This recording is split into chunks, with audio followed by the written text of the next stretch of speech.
नमस्कार, आप देख रहे हैं सिटी पोस्ट। मैं हूं अभिषेक मिश्रा। प्रधानमंत्री नरेंद्र मोदी 4 जुलाई को बिहार बीजेपी के कार्यकर्ताओं से बातचीत कर रहे थे। उन्होंने भोजपुरी में कहा, बिहार के सब भाजपा कार्यकर्ता और साथी लोग अभिनंदन के पात्र बनी जा।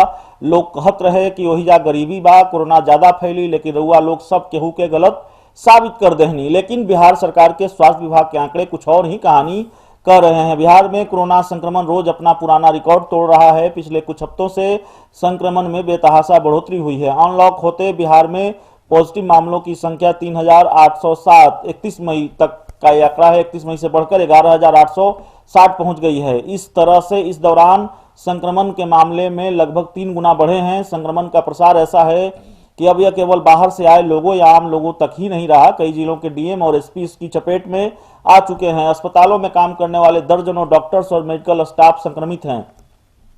मंत्रियों नेताओं तक भी संक्रमण पहुंच गया है। यहां तक कि विधानसभा के सभापति भी सपरिवार संक्रमित हो गए हैं। लेकिन बिहार की मौजूदा स्थिति अनलॉक की कला में विफलता की कहानी बयां कर रही है। इसकी वानगी बिहार के राजनीतिक और सामाजिक गलियारे में भी देखी जा सकती है, जहां सत्ता पक्ष और विपक्ष का सारा फोकस आने वाले चुनाव पर शिफ्ट हो गया है। बिहार में संक्रमण के प्रसार को रोकने के उपायों से ज्यादा चुनावी गतिविधियां हो रही हैं। सड़कों पर ट्रैफिक जाम लग रहा है। समारोह और आयोजनों में लोग जुट रहे हैं। लॉकडाउन में छूट की शर्तें सिर्फ कागजों और घोषणाओं तक सिमट गई लगती है। राजधानी पटना अपने 1,000 पॉजिटिव मरीजों के साथ राज्य का कोरोना हब बना हुआ है, लेकिन बावजूद इसके बाजारों में पहले की तरह भीड़ लगने लगी है और आलम यह है कि सड़कों पर दौड़ती बसों में लोग लद लद कर सफर करते दिख रहे हैं। वैसे तो यहाँ की सरकार भी कहती है कि मास्क पहने और काम पर चलिए, लेकिन पिछले सप्ताह विधान पार्षदों के शपथ ग्रहण में तो मुख्यमंत्री के सामने ही सोशल डिस्टेंसिंग की खुलेआम धज्जियां उड़ाते दिखे। पार्षद सरकार से जुड़े लोग भी मास्क से परहेज करते दिखाई दे रहे थे। कुछ दिनों पहले नवनिर्वाचित विधान पार्षदों के शपथ ग्रहण समारोह की एक तस्वीर सोशल मीडिया पर वायरल हो गई थी। उसमें सभी नवनिर्वाचित पार्षदों के साथ मुख्यमंत्री नीतीश कुमार, विधान परिषद के सभापति अवधेश नारायण सिंह, विधानसभा के speaker Vijay Kumar Chaudhary, deputy CM Sushil Kumar Modi समेत कई अन्य लोग सोशल डिस्टेंसिंग का मजाक उड़ाते दिख रहे थे।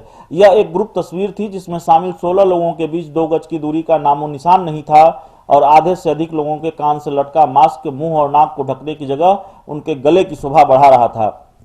इस समारोह के बाद विधान परिषद के सभापति सपरिवार संक्रमित होने की खबर आई। जब नेता जनता के सामने इस तरह से पेश आने लगे तो स्वाभाविक है जनता संक्रमण को गंभीरता से नहीं लेगी। जहां तक सरकार की गंभीरता का सवाल है तो वह अब भी चुनावी मोड में आ गई है। सरकार समय से चुनाव करवाने की तैयारी में है, इसलिए विषम परिस्थिति में भी एक न्यू नॉर्मल स्थापित करना चाहती है, जहां कोविड-19 को लेकर नेगेटिव बातें कम हो, पॉजिटिव बातें अधिक हो और खतरा बढ़ता जा रहा है। पिछले कुछ दिनों के दरमियान यह भी देखने को मिला है कि बिहार के अलग अलग शहरों में डॉक्टरों और मेडिकल स्टाफ भी संक्रमित हुए हैं। पटना पीएमसीएच के 16 डॉक्टर स्वास्थ्यकर्मी कोरोना की चपेट में आ चुके हैं। कोई सरकारी अस्पताल ऐसा नहीं है जहां के डॉक्टर और स्वास्थ्यकर्मी कोरोना की चपेट में नहीं आए हैं। इंदिरा गांधी आयुर्विज्ञान संस्थान केंद्र के डायरेक्टर से लेकर कई स्वास्थ्यकर्मी संक्रमित हो चुके हैं। मुजफ्फरपुर शहर में 3 दर्जन से अधिक डॉक्टर संक्रमित हैं। डॉक्टरों का हब कहा जाने वाला वहां का जूरन छपरा इलाका कोरोना हब बन गया है। संक्रमितों में प्राइवेट और सरकारी दोनों अस्पतालों के डॉक्टर शामिल हैं।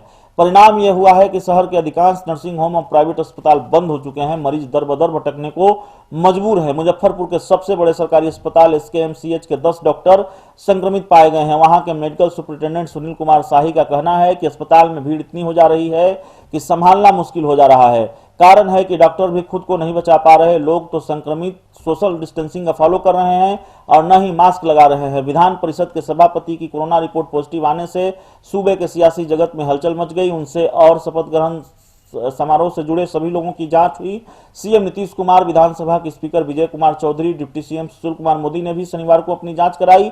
एक पुलिस अधिकारी को छोड़ बाकी सभी की रिपोर्ट निगेटिव आई है। एक शादी समारोह में शामिल होने के बाद तेजस्वी यादव भी कोरोना के रडार पर आ गए हैं। उस शादी समारोह में उनके साथ उनकी पार्टी के नेता महताब आलम भी मौजूद थे, जो कोरोना पॉजिटिव पाए गए हैं। सबसे खास बात यह रही कि सीएम समेत दूसरे अन्य नेताओं और अधिकारियों की टेस्ट रिपोर्ट सैंपल देने के कुछ ही घंटों बाद उसी दिन आ गई। लेकिन सोशल मीडिया पर लोग अब यह सवाल करने लगे हैं कि क्या बिहार सरकार कोरोना जांच की प्रक्रिया में भेदभाव कर रही है। यह कहा जा रहा है कि आम आदमी की कोरोना रिपोर्ट आने में कम से कम 2-3 दिनों का वक्त लग जा रहा है। कोरोना वायरस के सैंपल टेस्ट के मामले में बिहार शुरू से ही सबसे पीछे चल रहा है। 5 जुलाई की शाम को 4 बजे तक राज्य में कोरोना वायरस के 2,57,859 सैंपल टेस्ट हुए हैं। 12 करोड़ से अधिक की आबादी वाले राज्य के लिए अभी तक इतने सैंपल टेस्ट बहुत कम कहे जा सकते हैं। मुख्यमंत्री नीतीश कुमार पिछले कई दिनों से कह रहे हैं जांच की गति बढ़ाई जाए, रोजाना 20,000 सैंपल टेस्ट हों, लेकिन सैंपल टेस्ट के रिकॉर्ड के मुताबिक पिछले करीब एक हफ्ते से रोजाना औसतन 8,000 लोगों की जांच की गई है। राज्य के स्वास्थ्य मंत्री मंगल पांडे पिछले महीनों की तुलना में जांच की गति में बहुत तेजी आने का दावा कर रहे हैं। उनका दावा है कि आने वाले हफ्ते तक हम रोज 20,000 जांच करने में स्वास्थ्य विभाग सक्षम हो जाएगा। कोविड-19 के आने वाले खतरे के लिहाज से यह बात भले ही महत्वपूर्ण है कि बिहार में संक्रमण बहुत तेजी से फैल रहा है, मगर बिहार की सरकार, नेताओं और अधिकारियों का जोर यह बताने पर ज्यादा है कि यहाँ का रिकवरी रेट 73.90% है, जो कि उनके मुताबिक बहुत बेहतर है। नेताओं और अधिकारियों की सुनकर और मीडिया से जानकर यही बात यहाँ के आम लोग भी कहने लगे हैं। ऐसे में सवाल है कि क्या ऐसा कह देने और मान लेने भर से आने वाला खतरा कम हो जाएगा? डॉक्टरों के अनुसार लोग अभी खतरे को समझ ही नहीं पा रहे हैं। किसी भी नए एरिया से एक भी नया मामला मिलना बहुत चिंता की बात है, लेकिन बिहार में तो रोज 400-500 मिल रहे हैं। अगर लोग अभी से भी नहीं चेते तो आने वाला समय बहुत खराब होने जा रहा है। मधुबनी में बढ़ रहे मामलों के कारण वहां अगले 3 दिनों के लिए फिर से पूर्ण लॉकडाउन लगा दिया गया है। स्वास्थ्य विभाग के अधिकारियों के मुताबिक खबर है कि आने वाले दिनों में दरभंगा, मुजफ्फरपुर, भागलपुर और पटना में भी फिर से लॉकडाउन लग सकता है। पटना में भी फिर लॉकडाउन की मांग उठने लगी है। कांग्रेस नेता प्रेमचंद मिश्र ने यह मांग की है। तो इस खबर में इतना ही। अगर आपको हमारी खबर अच्छी लगे इसे अपने दोस्तों के साथ शेयर करें, हमारे यूट्यूब चैनल को सब्सक्राइब करें, बेल आइकन जरूर दबा दें ताकि हमारी खबरें सबसे पहले आप तक पहुंचे। प्यार, समर्थन और सहयोग के लिए बहुत बहुत धन्यवाद।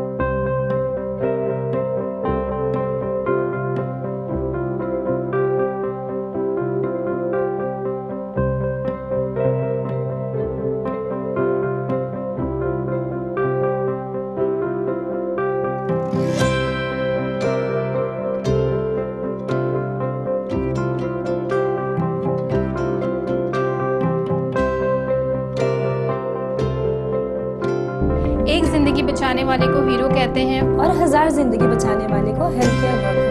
Our heart never hardens, our temper never tires. Our touch never hurts. We value what we do. We at Paras work for cause, not for applause. Lockdown के समय, लॉकडाउन के बाद हम हैं आपके साथ।